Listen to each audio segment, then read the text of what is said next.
માતાએ બીજા લગ્ન કર્યા બાદ દીકરીને ભરણ પોષણ આપવું પડ્યું. દીકરીને ભરણ પોષણ આપવાની રકમ ઘટાડવાની માતાની અરજી હાઈકોર્ટે રદ કરી. જામનગર શહેરની પ્રાથમિક શાળામાં મહિલા અધ્યાપક તરીકે કાર્ય કરતી માતાએ ભરણ પોષણની રકમ ઘટાડવા માટે ગુજરાત હાઈકોર્ટમાં અપીલ કરી હતી, પરંતુ હાઈકોર્ટે એમ કહીને અપીલ ફગાવી દીધી હતી કે ફેમિલી કોર્ટને ભરણ પોષણની રકમ નક્કી કરવાનો અધિકાર છે.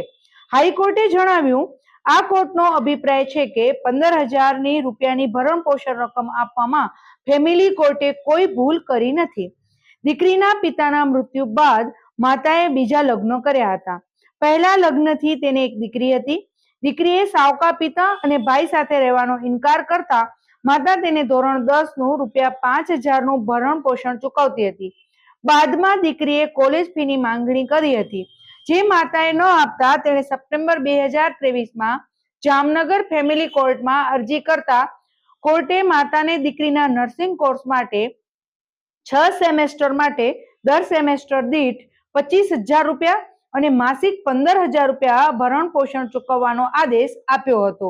નોંધનીય છે કે શિક્ષણ ફી ચૂકવ્યા પછી અને દીકરીનો અભ્યાસ પૂર્ણ થયા પછી માતાએ હાઈકોર્ટમાં અરજી કરી હતી કે અને તર્ક આપ્યો હતો કે ₹15,000 માસિક ભરણ પોષણ વધારે છે અને તેને ₹10,000 ઠરાવવું જોઈએ. દર્શક મિત્રો, આ હતા આજના સમાચાર. આવતીકાલે ફરીથી મળીશું. ત્યાં સુધી મને રજા આપશો. નમસ્કાર. વીજળીનો સમજણપૂર્વકનો ઉપયોગ ભવિષ્ય ઉજળું રાખશે. ઉર્જા સંરક્ષણ ગૃહિણીઓ, ખેડૂતો અને ઉદ્યોગપતિઓ દ્વારા કઈ રીતે થઈ શકે તેની સમજણ અને સૂચનો. પશ્ચિમ ગુજરાત વીજ કંપની લિમિટેડ, ગ્રાહક સુવિધા કેન્દ્ર 1800 233 15533, ટોલ ફ્રી.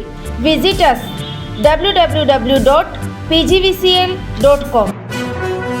આ ચિત્ર જુઓ અને વીજ કરંટથી કઈ રીતે બચી શકાય તે જાણો.